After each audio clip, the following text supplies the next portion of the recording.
یو حکیم او دانا سړي څه د یو پوه سړي څه چا پوښتنه وکړه. ورته ویې ویل چې د عقل او د پوهې او د ځوانمردي او د مروءت او سړیتوب او انسانیت مابینځ کې څه فرق دی؟ موږ تاسو هوښیاران یو، خو کیدای شي په دې نورو صفاتو کې کمزوري یو. کوم ته چې ځوانمردي وایي، انسانیت ورته وایي، سړیتوب ورته وایي، مروءت ورته وایي، قدر ورته وایي، عزت ورته وایي. له دې وجه هر انسان زموږ ته په دې نن وخت او دور کې خپلې ګټې ته ګوري. د حکیم او د پوه او د هوښیار سړي ورته وویل چې عقل او پوهه تا ته د هغه څه امر کوي په ژوند او زندګۍ کې، د هغه فیصلې په کومه کې چې ستا ګټه او نه پکې بخښي کی. خو برعکس انسانیت، برعکس ځوانمردي، مروت، سړیتوب تا ته د هغه څه امر کوي چې په هغه کې ستا قدر او عزت کې بخښيږي.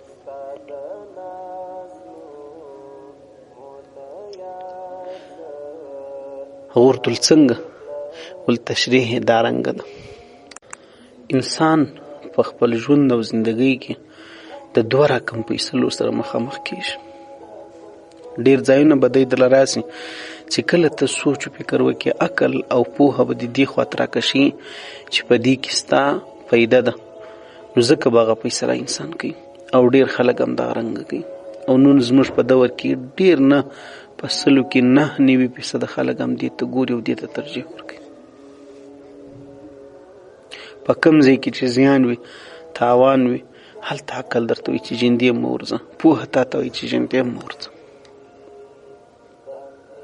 لیکن برعکس مروت، انسانیت، سړیتوب او ځوانمردي هغه یوازې په ګټه او په تاوان پسې نه ګرځي، بلکې هغه په عزت، په اخلاقو، په لوړتیا، د اسلام او هدایت او د الله رب العزت او رضا او دې ټولو ته ګوري او په دې ټولو پسې ګرځي، په دې ټولو کې انتخاب ټاکي.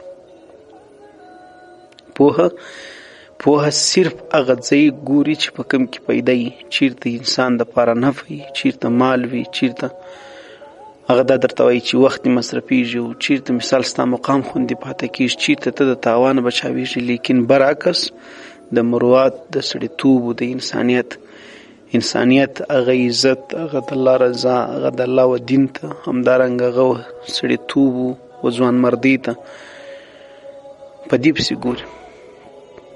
مروت انسان ته دا وایي که څه په یو کار کې د انسان مادي ګټه نه وي، کیدای شي چې تاوان هم انسان ته ورسیږي، خو د انسان د مقام او د شخصیت او وقار او د میړانې تقاضا دی، د اسلام د دین او د الله د رضا او د انسانیت او د معاشرې تقاضا دی چې انسان هغه کار وکړي. لکه مثال به داسې فرض کو، یو چا د انسان سره په تیرو وختونو کې بدي کړي،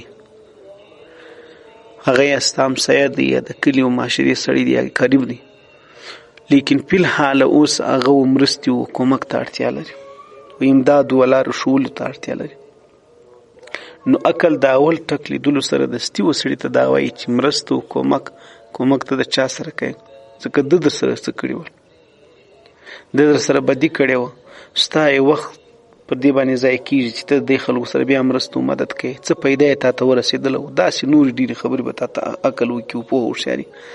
لیکن مروت، ځوانمردي، انسانیت، اسلام، دین، د الله رضا، د الله د رسول صلی الله علیه وسلم طریقه، سنت، هغه انسان دې ته راکاږي چې که څه هم د بدي کړي، خو ته میړانه او شعور سره وکړه، ته پر هغه کړو بدو شعور سره وکړه او د ده لاسنیوی وکړه، د ده سره احسان وکړه،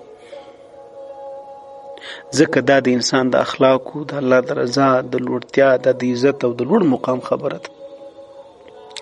عقل انسان ته مصلحت ښیي، خو مروت انسان ته انسانیت او شخصیت او د الله رضا او د الله د رسول صلی الله علیه وسلم بارک ژوند او زندگی درته ښیي.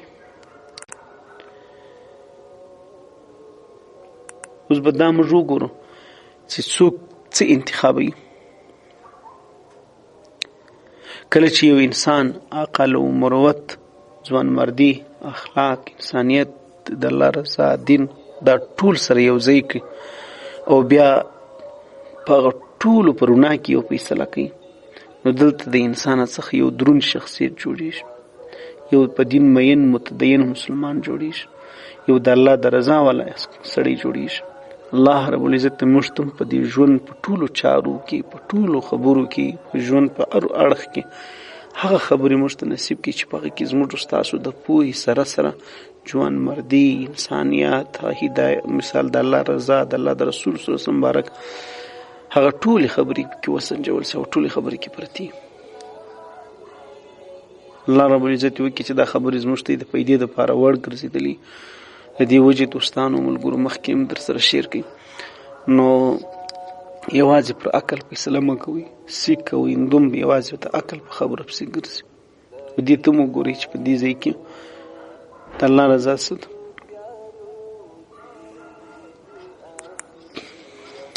په ژوند کې څه فیصلې چې راځي بس همدغه رنګه یو د هدایت او د عقل او د پوهې په رڼا کې کول کېږي چې هغه صرف نفي ته ګوري، او یو دا چې انسان خپل عزت ته، خپل مقام، اسلام دین، هغه د خدای رضا او د نه په د آخرت د ټولنې معاشرې د ټولو ګټو ته په نظر کې نیولو سره انسان یو فیصله وکړي. دا نه بیا یو دروند شخصیت فیصله وي.